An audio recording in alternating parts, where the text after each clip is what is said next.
ચલો મિત્રો, તો આજે આપણે લાસ્ટ જ્યાં અટકાવેલું હતું ત્યાંથી આપણે કન્ટિન્યુ કરીએ. તો છેલ્લે આપણે વિદ્યુત બળ વિશે ભણેલા હતા. કુલમ્બનો નિયમ F = kq1q2/r², તે સૂત્ર આપણે ભણેલા હતા. પછી આપણે માધ્યમની અંદર વિદ્યુત બળ કેવી રીતે લાગે, એક કરતા વધુ માધ્યમ હોય તો બળ કેવી રીતે લાગે એનો આપણે અભ્યાસ કર્યો. સંપાતપણાના સિદ્ધાંતનો અભ્યાસ કર્યો. તો હવે આપણે જ્યારે જોઈએ ત્રણ પ્રકારની વિદ્યુત ભાર ઘનતા, એટલે કે વિદ્યુત ભારનું વિતરણ છે એ ત્રણ અલગ અલગ રીતે થઈ ગયેલું હોય. સપોઝ હું એમ કહું કે તાર છે, એ તાર ઉપર વિદ્યુત ભારનું વિતરણ થયેલું છે, સતત રીતે વિદ્યુત ભાર પથરાયેલો છે, તો એની એકમ લંબાઈ દીઠ રહેલા વિદ્યુત ભારને વિદ્યુત ભારની રેખીય ઘનતા કહેવાય. એને લેમ્બડા વડે દર્શાવે. લેમ્બડા એટલે તાર પરનો વિદ્યુત ભાર છેદમાં તારની લંબાઈ. Q/L એને વિદ્યુત ભારની રેખીય ઘનતા કહેવાય. તો આપણે અહીં લખતા જઈએ, એક વિદ્યુત ભાર ની રેખીય ઘનતા એને લેમ્બડા વડે દર્શાવે. તો વિદ્યુત ભારની રેખીય ઘનતા એટલે એકમ લંબાઈ દીઠ વિદ્યુત ભાર.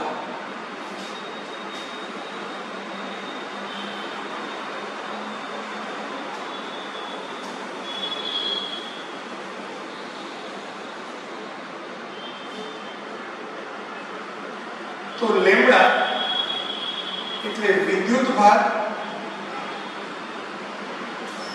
છેદમાં લંબાઈ, એટલે કે Q/L. એનો એકમ કુલમ્બ પર મીટર આવું થશે. ત્યાર પછી બીજું આવે વિદ્યુત ભારની પૃષ્ઠ ઘનતા.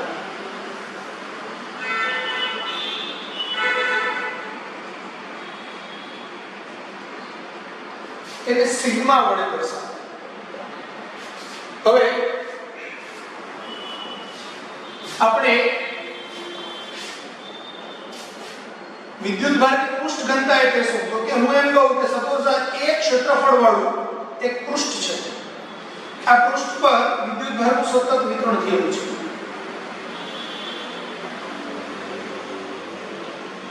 આ પૃષ્ઠ ઉપરનો કુલ વિદ્યુત ભાર Q છે. તો Q/A કે ભાઈ એક ક્ષેત્રફળ ઉપર Q વિદ્યુત ભાર, તો એકમ ક્ષેત્રફળ ઉપર કેટલો વિદ્યુત ભાર? તો એને સિગ્મા બરાબર Q/A કહેવાય. એટલે વિદ્યુત ભારની પૃષ્ઠ ઘનતા એ એકમ ક્ષેત્રફળ દીઠ વિદ્યુત ભાર છે. તો એને સિગ્મા એટલે વિદ્યુત ભાર છેદમાં ક્ષેત્રફળ, એટલે કે Q/A એનો એકમ કુલમ્બ પર મીટર સ્ક્વેર થશે. અહીંયા બી આપણે દર્શાવી દેવું તો દર્શાવી શકાય કે વિદ્યુત ભાર છે, આની લંબાઈ L છે અને આના પરનો વિદ્યુત ભાર Q છે. તો L લંબાઈ ઉપર Q વિદ્યુત ભાર, તો એકમ લંબાઈ ઉપર કેટલો, એટલે Q/L છે. તેવી જ રીતે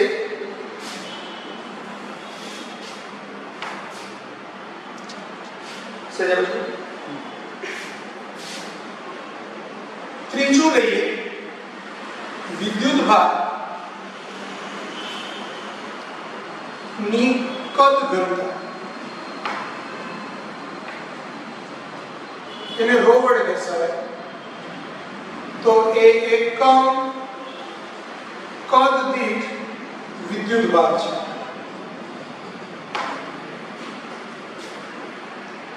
જો આપણે એમ કહીએ કે ભાઈ V વોલ્યુમ હોય, V કદ ઉપર વિદ્યુત ભારનું છે, એ 3 ડાયમેન્શન ની અંદર વિદ્યુત ભારનું વિતરણ થયેલું છે.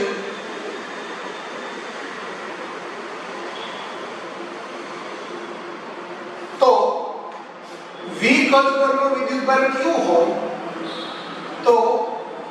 એકમ કદ ઉપર કેટલો વિદ્યુતભાર, તો એને વિદ્યુતભારની કદ ઘનતા ρ કહેવાય.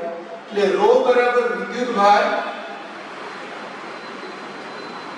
છેદમાં કદ એટલે કે Q/V આવે એનો એકમ કુલમ પર મીટર ક્યુબ. હવે આ ઘનતાઓનું શું કામ છે, કેમ આપણે આ ઘનતા લઈએ છીએ? તો ઘનતા પરથી આપણને આગળ જતા દાખલાઓ છે એ ગણશું ત્યારે દાખલા તરીકે કોઈ એક તાર હોય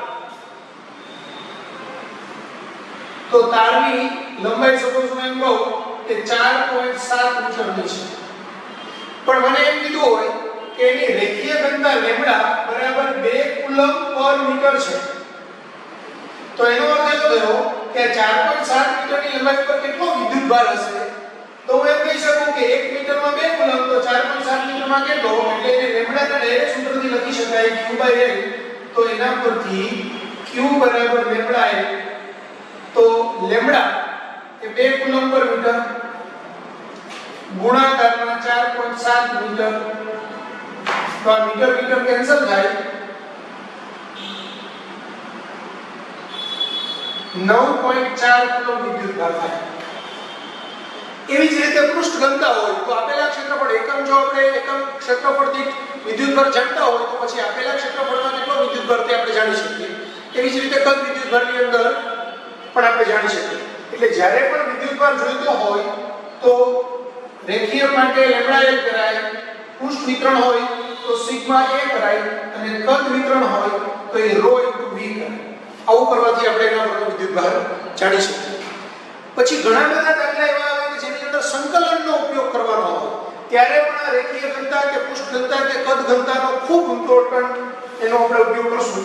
દાખલા તરીકે આપણે ઘણા બધા દાખલાઓમાં આવું કરીએ કે ભાઈ આના ઉપર વિદ્યુતભારનું વિતરણ જરૂર છે, તો આટલા સૂક્ષ્મ ખંડ વડે એના પરનો વિદ્યુતભાર dq હોય તો આ dq બરાબર આપણે આમ લખશું dq બરાબર લેમ્ડા * dx, જ્યાં આની લંબાઈ છે dx છે, અને પછી એ લેમ્ડાની કિંમત, હવે આખા તાર પરનો વિદ્યુતભાર q હોય અને એની લંબાઈ l હોય તો આપણે લેમ્ડાની કિંમત q/l dx આવું લખીએ. અને પછી એના માટે ઉદ્ભવતું વિદ્યુત ક્ષેત્ર કે સ્થિતિમાન કે એ પ્રકારના જે બી દાખલાઓ ગણવાના હોય તે આપણે કરી શકીએ. તો એમાં પણ આપણે લેમ્ડા, સિગ્મા અને કદ વાળું જો કોઈ પદ હોય તો ρ નો ઉપયોગ કરશું.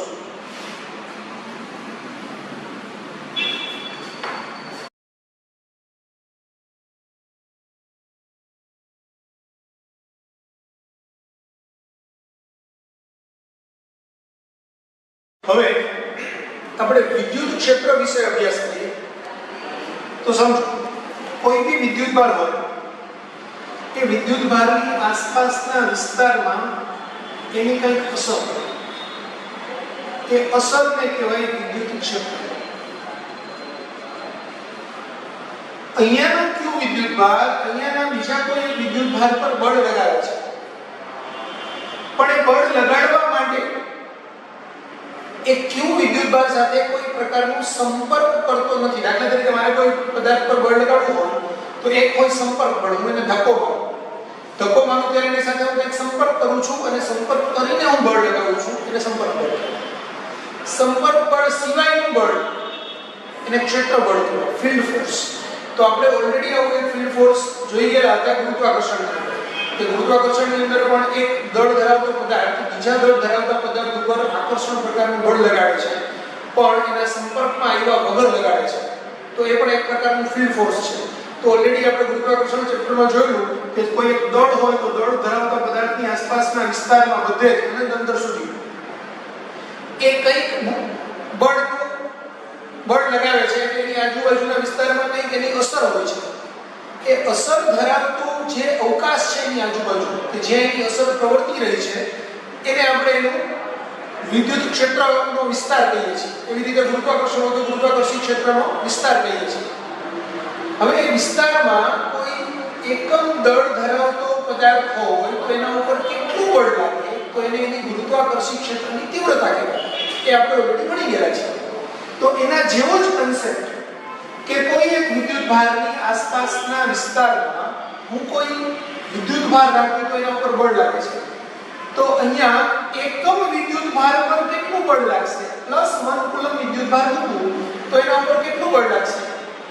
તો એ જે બળ લાગે એકમ વિદ્યુત ભાર પર લાગતા બળને તે બિંદુએ તે વિદ્યુત ભારને કારણે ઉદ્ભવતું વિદ્યુત ક્ષેત્ર કહેવાય. દાખલા તરીકે હું એમ કહું કે આ q છે, અહીંયા હું એક q' વિદ્યુત ભાર મૂકું તો આ q ને કારણે q' પર લાગતું બળ F = k q q' r².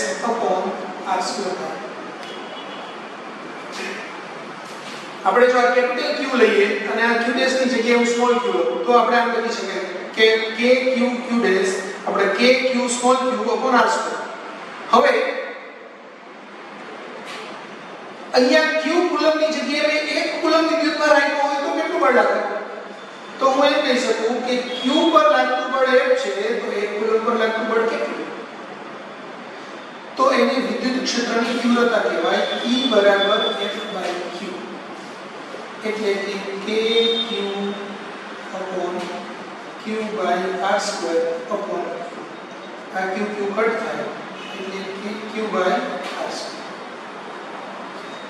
તો આ E = k q/r² છે એ બિંદુવત q વિદ્યુત ભારને કારણે તેનાથી r અંતરે રહેલા બિંદુએ વિદ્યુત ક્ષેત્રની તીવ્રતા કહેવાય. તો ધ્યાન આપો, કોઈ પણ બિંદુએ વિદ્યુત ક્ષેત્ર શોધવા માટે જરૂરી નથી કે ત્યાં વિદ્યુત ભાર હોય જ. સપોઝ મારે આ બિંદુએ વિદ્યુત ક્ષેત્ર શોધવું છે તો હું અહીંયા એક કલ્પના કરું છું, કાલ્પનિક +1 કુલમ ધારું છું. બરાબર? તો હું અહીંયા કલ્પના કરું કે અહીંયા 1 કુલમ વિદ્યુત ભાર હોય તો એના ઉપર કેટલું બળ લાગે? તો અહીંયા હું કલ્પના કરું તો મને ખબર છે કે ભાઈ આ બિંદુએ વિદ્યુત ભારને કારણે અહીંયા બળ લગાડવાનું હોય તો k q આ 1 કુલમ છે r². તો એને આપણે એ બળની વિદ્યુત ક્ષેત્રની તીવ્રતા કહીએ તો E = k q/r² એટલે કે આ સૂત્ર આવે. પણ r² માં અહીંયા આપણે જોઈતું હોય તો આ અહીંનું અંતર લેવું પડે. અહીંયા મારે વિદ્યુત ક્ષેત્ર જોઈતું હોય તો મારે અહીંયા સુધીનું અંતર લેવું પડે. એટલે આ અંતર બદલાય. તો કોઈ પણ બિંદુએ વિદ્યુત ક્ષેત્રની તીવ્રતા એ જે વિદ્યુત ક્ષેત્ર ઉત્પન્ન કરે છે એના વિદ્યુત ભાર પર આધાર રાખે. બરાબર? તો વિદ્યુત ક્ષેત્ર ઉત્પન્ન કરનાર જે ચાર્જ છે એને સોર્સ ચાર્જ કહેવાય. અને જે અહીંયા સ્મોલ q ચાર્જ છે, બરાબર, એક્ચ્યુઅલી આપણે કોઈ બિંદુએ પ્રેક્ટિકલી જ વિદ્યુત ક્ષેત્ર કેટલું છે તે માપવું હોય તો આપણે ત્યાં કંઈક વિદ્યુત ભાર મૂકવો પડે, એના પર કેટલું બળ લાગે છે એ શોધી લઈએ અને બળ ભાગાકારમાં q એટલે કે એનું બેઝિક સૂત્ર છે E = F/q. એ સૂત્રની મદદથી આપણે શોધીએ તો એ સાચું વિદ્યુત ક્ષેત્ર શોધ્યું છે એમ કહેવાય. તો q ને પરીક્ષણ વિદ્યુત ભાર કહેવાય. તો કેપિટલ Q ને સોર્સ ચાર્જ કહેવાય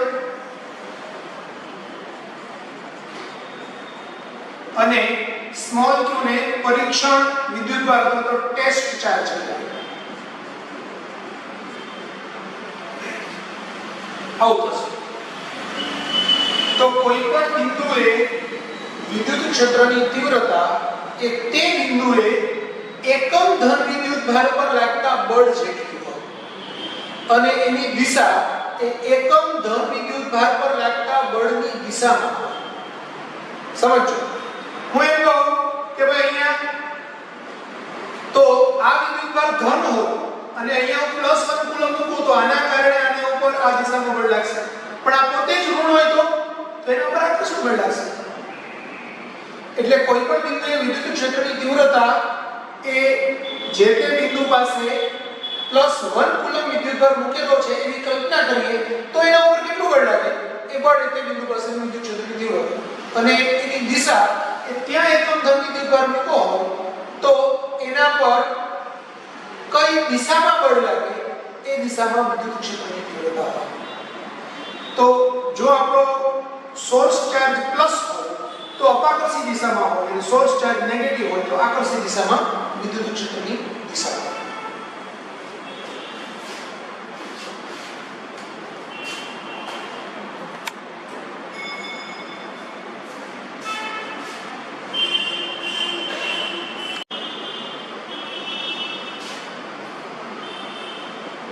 તો આપણે સૂત્ર લખશું બિંદુવત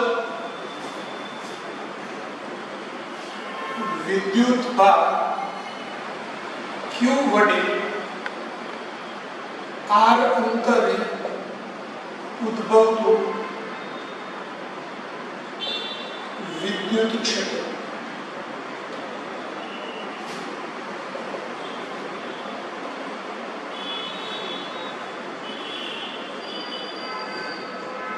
આ x આ y આ z આ o. હું એમ કહું કે બિંદુવત વિદ્યુતભાર q ને આપણે ઉગમ બિંદુ પર લીધેલો છે અને p બિંદુ કે જેનો સ્થાન સદિશ r સદિશ છે એ r સદિશ સ્થાન સદિશ ધરાવતા બિંદુએ મારે વિદ્યુત ક્ષેત્રની તીવ્રતા શોધવી છે. તો આ વિદ્યુત ક્ષેત્રની તીવ્રતા E સદિશ બરાબર kq r² into r caret થશે. પરંતુ આપણે kq r² r કેરેટ ને r સદિશ છેદમાં r લઈએ તો આપણે એમ લખી શકાય કે kq r નો ઘન into r સદિશ. તો આ સદિશ સ્વરૂપમાં બિંદુવત q વિદ્યુતભાર વડે r અંતરે ઉદ્ભવતું વિદ્યુત ક્ષેત્ર આપણે શોધીએ. ધ્યાન આપજો બિંદુવત q વિદ્યુતભાર હોય એનાથી r અંતરે 3 ડાયમેન્શનમાં એક ગોળો બને, ત્રિપરિમાણ. તો આ ગોળાની સપાટી પરના બધા જ બિંદુઓએ વિદ્યુત ક્ષેત્રની તીવ્રતા સરખી હોય, કારણ કે ગોળાની સપાટીના બધા જ બિંદુ છે એ q વિદ્યુતભારથી એક સરખા અંતરે આવેલા હોય.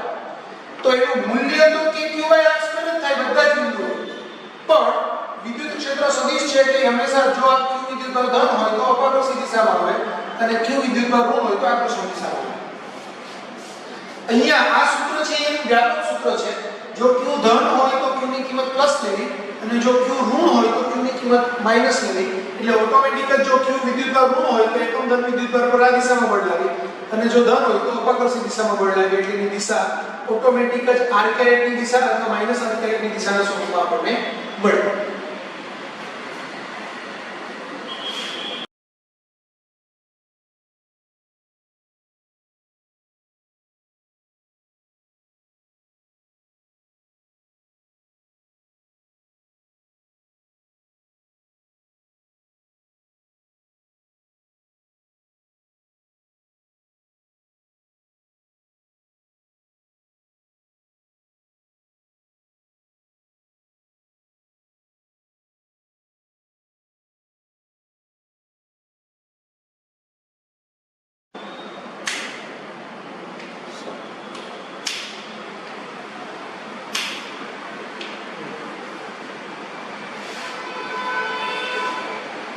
હવે આપણે વિદ્યુત ડાયપોલ સમજી લઈએ.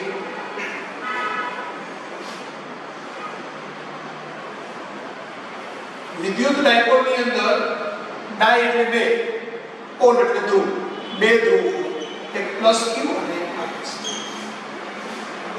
એટલે બે સમાન મૂલ્યના વિજાતીય વિદ્યુતભારો એને એકબીજાથી પરિમિત અંતરે ગોઠવેલા હોય તો ઘનતા તંત્રને વિદ્યુત ડાયપોલ કહેવાય. એટલે આપણે પ્લસ q વિદ્યુતભાર અને માઈનસ q વિદ્યુતભાર વચ્ચેનું અંતર એમ કહીએ કે 2l છે. તો p બરાબર q into 2l અને વિદ્યુત ડાયપોલ મોમેન્ટ p.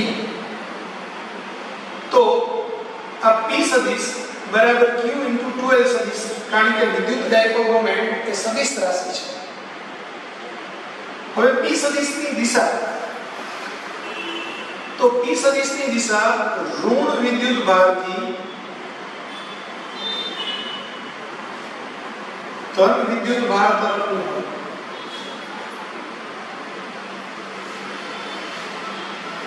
કોની? p સદિશની દિશા. p સદિશની દિશા -q થી +q તરફ હોય. જ્યારે વિદ્યુત ક્ષેત્રની દિશા હંમેશા +q થી -q તરફની હોય. વિદ્યુત ક્ષેત્ર એ +q થી -q તરફની દિશા દર્શાવે. બરાબર? જ્યારે વિદ્યુત ડાયપોલ મોમેન્ટ એ -q થી પ્લસ q તરફની દિશા હોય એટલે બેની દિશા પરસ્પર વિરુદ્ધ હોય વિદ્યુત ક્ષેત્ર આનું હોય જ્યારે માઈનસ p સદિશ છે તે આ બાજુ હોય વિદ્યુત ડાયપોલ મોમેન્ટ એનો એકમ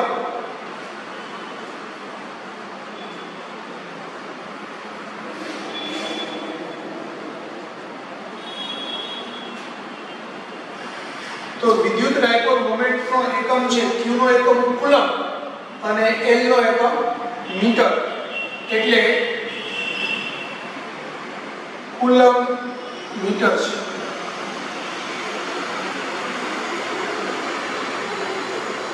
ઘણી વખત એને cm આમ પણ લખાય પણ c છે એ કેપિટલ c છે આપણે સેન્ટીમીટરમાં બી cm લખાય પણ એ સ્મોલ c હોય તો કુલમ મીટર અથવા તો cm એમ એનો લખાય એનો cgs એકમ dy છે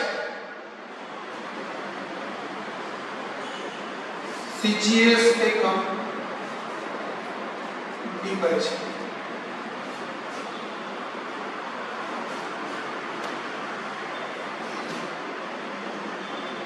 તો આ રીતે આપણે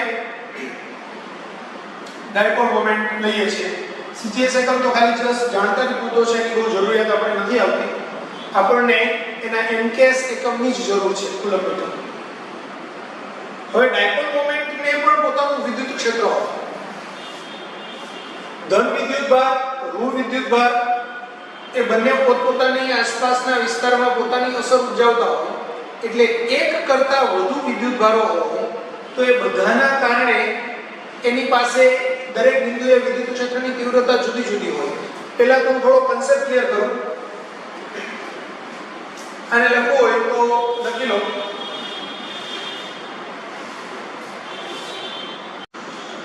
હવે સપોઝ એક કન્સેપ્ટ સમજો તમે હું એમ કહું કે અહીંયા પ્લસ 2 કુલમ વિદ્યુત ભાર છે અહીંયા માઈનસ 3 કુલમ વિદ્યુત ભાર છે અહીંયા પ્લસ 4 કુલમ વિદ્યુત ભાર છે હવે કોઈ એક ચોક્કસ બિંદુએ મારે વિદ્યુત ક્ષેત્રની તીવ્રતા જોઈએ છે સપોઝ હું એમ કહું કે મારે વિદ્યુત ક્ષેત્રની તીવ્રતા અહીંયા જોઈએ છે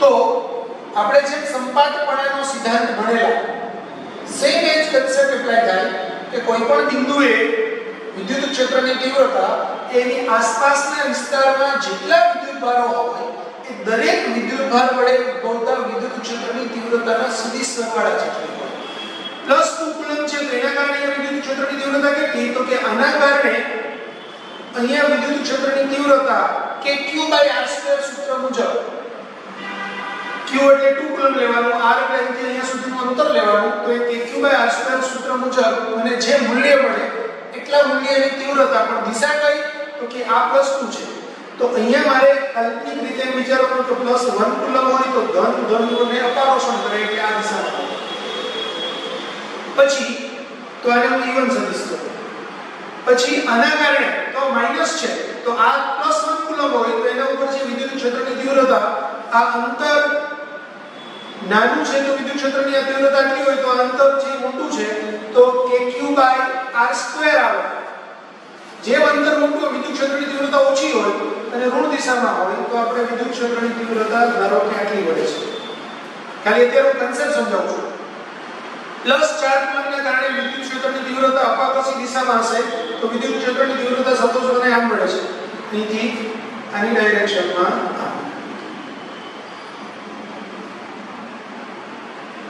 હવે અહીંની પરિણામી વિદ્યુત ક્ષેત્રની તીવ્રતા એ આ ત્રણેયના સદિશ સરવાળા છે ત્રણેયનો સદિશ સરવાળો કેવી રીતે કરો તો કે પહેલા આનો અને આનો સદિશ સરવાળો કરું એમાં હું પછી ત્રીજું એડ કરું કે આનો નાનો સદિશ સરવાળો કરું એમાં એ સિવાયનું ત્રીજું એડ કરું સપોઝ આ બેનો સદિશ સરવાળો કરવો હોય તો આપણે આ સદિશ સરવાળો સમાંતર બાજુ ચતુષ્કોણના નિયમ મુજબ પૂરો કરી સમાંતર બાજુ ચતુષ્કોણ આને હું આમ જોડી દઉં તો આ જે મને સદિશ મળે e1 + e2 મળે હવે આ e3 અને e1 + e2 એનો પાછો હું સમાંતર બાજુ ચતુષ્કોણ ડ્રો કરું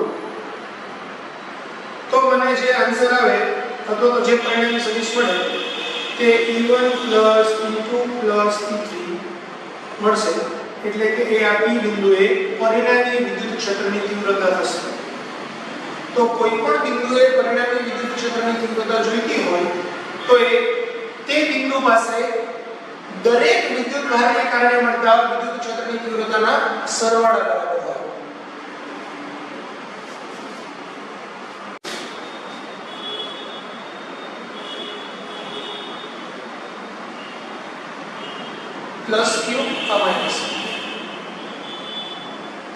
આ વિદ્યુત ડાયપોલ છે.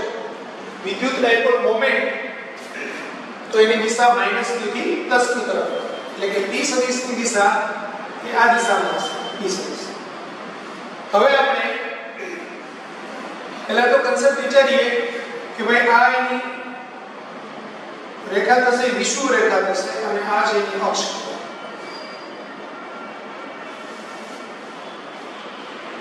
તો ડાયપોલ મોમેન્ટ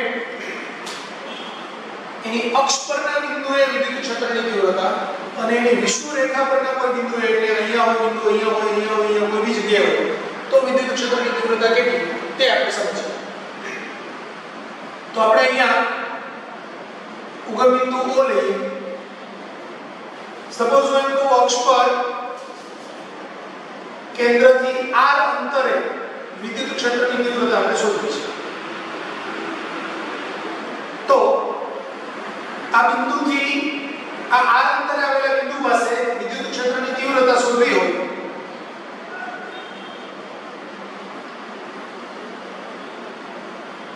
આપણે પહેલી વાર જોઈએ.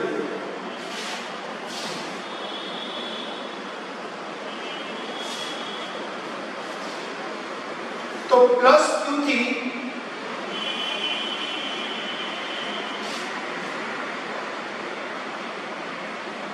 એ r + a અંતરે આવેલું બિંદુ મળે, તો ત્યાં વિદ્યુત ક્ષેત્રની તીવ્રતા E+ કહો તો E+ A kq r + a નો વર્ગ આટલો આવશે. આ ધન વિદ્યુત ભાર છે, તો એની આ બિંદુએ તીવ્રતાની દિશા, તો p કેરેટની દિશા છે એ ઓપોઝિટ ડાયરેક્શનમાં હશે, એટલે કે -p કેરેટની દિશામાં હશે. હવે -q ના કારણે આ બિંદુએ વિદ્યુત ક્ષેત્રની તીવ્રતા, તો આ અહીંથી અહીંયા સુધીનું અંતર r છે, અહીંથી અહીંયા સુધીનું અંતર a છે, તો આ અંતર થશે r - a, એટલે E- A kq r + a એનો સ્ક્વેર, પણ એની દિશા એ p કેરેટની દિશામાં હશે.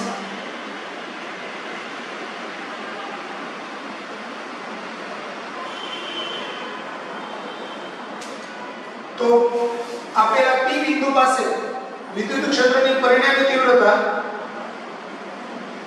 E બરાબર E+ સદિશ વત્તા E- સદિશ, એટલે kq r + a નો સ્ક્વેર - p કેરેટ વત્તા kq r - a નો સ્ક્વેર p કેરેટ. એટલે આપણે kq કોમન કાઢી લઈએ. આ ધન છે તો 1/r - a નો સ્ક્વેર વત્તા, એટલે અહીં માઈનસ થી છે 1/r + a એનો સ્ક્વેર p. હું ક્રોસ મલ્ટીપ્લાય કરાવું તો kq r + a નો સ્ક્વેર - r - a નો સ્ક્વેર r + a નો સ્ક્વેર r - a નો સ્ક્વેર p, એટલે kq r square + 2ra + a square minus r square minus minus plus 2ra plus minus a square upon r square minus a square નો square.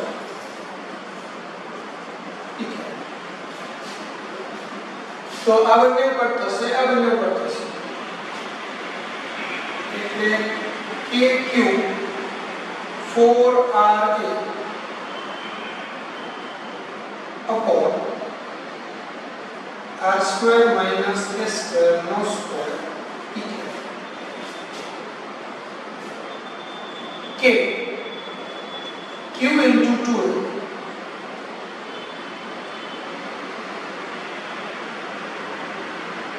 into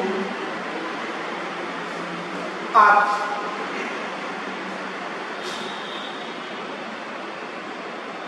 અહીંયા 4 છે એટલે વધારાના ખૂણે હું આગળ તો 2k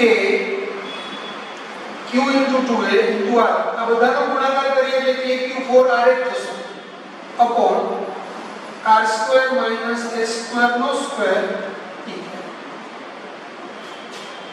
હવે q * 2a એને આપણે અહીંયા પ્લસ વિદ્યુતભાર છે આ માઈનસ વિદ્યુતભાર છે બે વચ્ચેનું અંતર 2a છે તો q * 2a ને આપણે વિદ્યુત ડાયપોલ મોમેન્ટ કહેવાય એટલે એને p વડે દર્શાવાય તો આ મૂલ્ય થાય 2kpr upon r² - s² નો હોલ સ્ક્વેર p.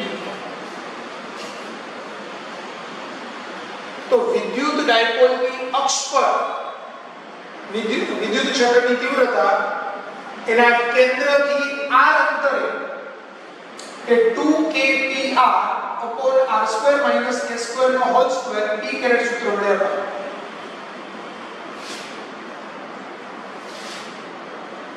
વિદ્યુત ડાયપોલ ની અક્ષ પર કેન્દ્રથી r અંતરે વિદ્યુત ક્ષેત્ર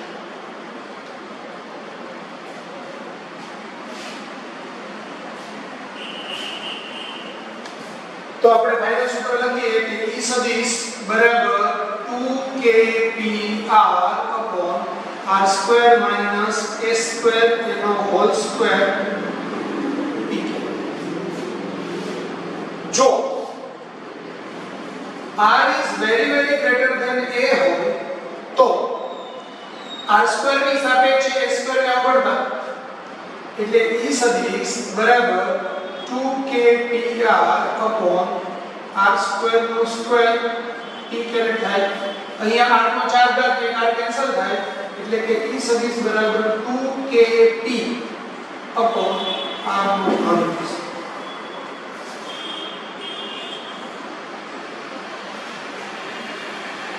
એટલે કે E ચલે છે 1/r3. તો વિદ્યુત ડાયપોલ મોમેન્ટ માટે તેની અક્ષ પર r is very greater than a માટે વિદ્યુત ક્ષેત્રની તીવ્રતા એ એના ઘનના વ્યસ્ત પ્રમાણમાં હોય કેન્દ્રથી અંતરના ઘનના વ્યસ્ત પ્રમાણમાં હોય છે. તો અહીંયા આપણે જોયું અક્ષ પર કેન્દ્રથી r અંતરે વિદ્યુત ક્ષેત્રની તીવ્રતા અને એનું સૂત્ર જોયું E બરાબર 2kpr upon r² - s² નો હોલ સ્ક્વેર p કહેવાય. આ સૂત્ર આપણે ખાસ યાદ રાખવાનું છે. જેવું અહીંયા વિદ્યુત ડાયપોલ મોમેન્ટની અક્ષ પર વિદ્યુત ક્ષેત્રની તીવ્રતાનું સૂત્ર છે એવું જ ચુંબકત્વની અંદર ચુંબકીય ડાયપોલ મોમેન્ટની અક્ષ પર કેન્દ્રથી r અંતરે ચુંબકીય ક્ષેત્રની તીવ્રતાનું સૂત્ર આવશે. સેમ આ જ કન્સેપ્ટ પર અને આવું જ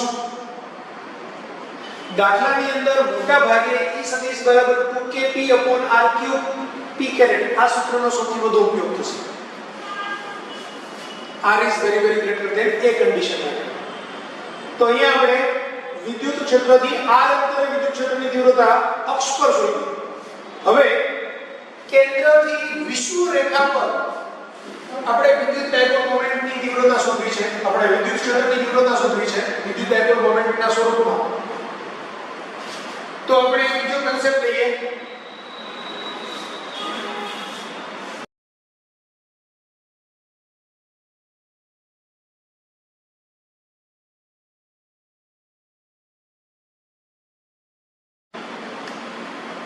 હવે વિદ્યુત ડાયપોલની અક્ષ પરની જગ્યાએ વિષુવ રેખા પર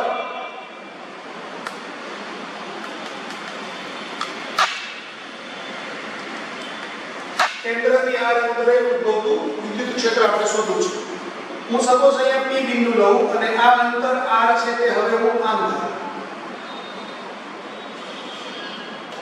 તો આ પ્લસ q ના કારણે p પાસે ઉદ્ભવતું વિદ્યુત ક્ષેત્ર આ q ના કારણે p બિંદુ પાસે ઉદ્ભવતું વિદ્યુત ક્ષેત્ર એ બેયનો આપણે સદિશ સરવાળો કરશું ત્યારે આપણને પરિણામી વિદ્યુત ક્ષેત્ર મળશે.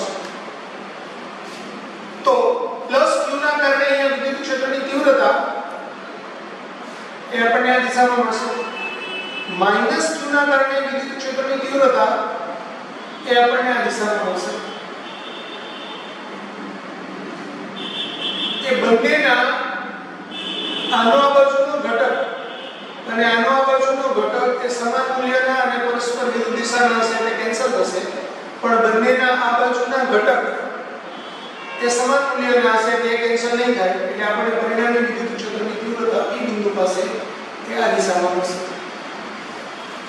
તો પ્લસ q ના કારણે P બિંદુએ વિદ્યુત ક્ષેત્ર E1 એટલે kp upon, હવે આ અંતર a છે, આ અંતર r છે, તો આ અંતર થશે r² + a² એનું અંડર એટલે r² + a² એનું અંડર રૂટ નો સ્ક્વેર kq/r².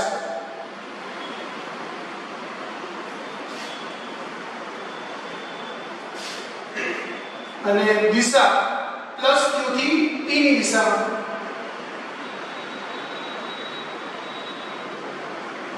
માઈનસ q ના કારણે p બિંદુએ વિદ્યુત ક્ષેત્ર તો E2 બરાબર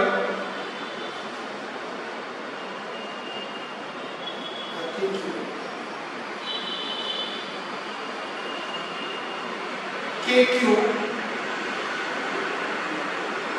√r² + a² નો સ્ક્વેર આ પ્લસ q થી p ની દિશામાં અને આ p થી માઈનસ q તરફની દિશા.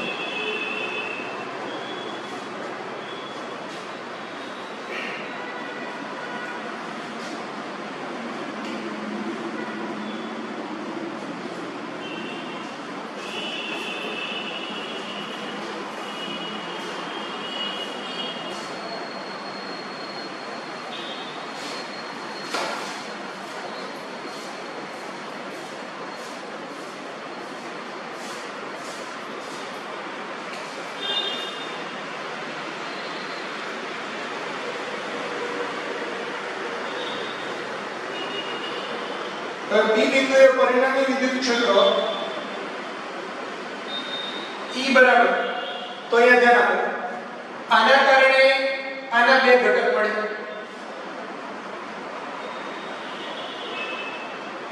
E cos θ. જો આ ખૂણો θ લઉં તો આ E cos θ અને આ E sin θ. અહીંયા બી વિદ્યુત ક્ષેત્રની તીવ્રતાનું મૂલ્ય તો બંને બાજુએ સરખું જ થશે, દિશા જુદી જુદી છે કારણ કે પ્લસ q અને માઈનસ q મૂલ્યમાં તો બંને વિદ્યુતો સરખા મૂલ્યના છે એટલે આ બાજુનો ઘટક E sin θ અને આ ઘટક E cos θ. તો અહીંયા છે વિદ્યુત ક્ષેત્રની તીવ્રતા મળશે એ બંનેના E cos θ ઘટકના સરવાળા જેટલી મળશે એટલે કે E cos θ વત્તા E cos θ એટલે કે 2E cos θ.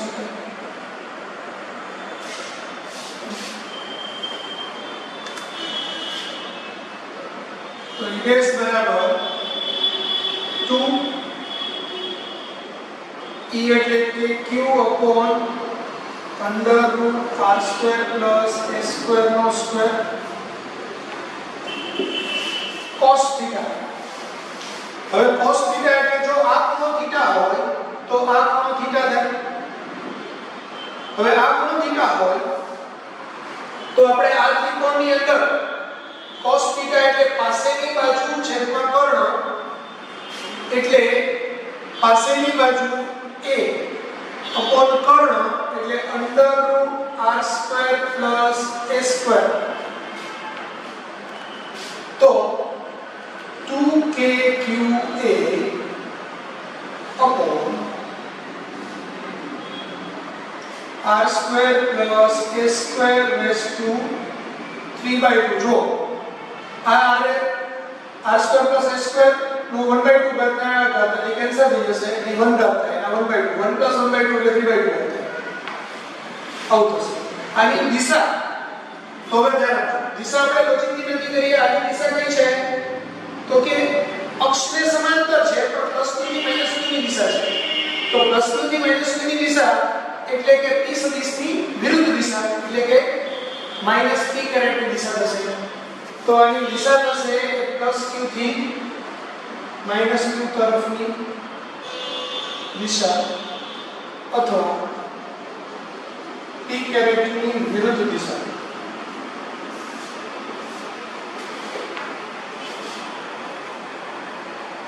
તો પરિણામી વિદ્યુત ક્ષેત્ર p બિંદુએ હજુ આપણે હવે k q into 2a upon r square plus a square raised to 3/2 એટલે kp upon r square plus a square raised to 3/2 minus p कैरेटની દિશા તો સદિશ સ્વરૂપે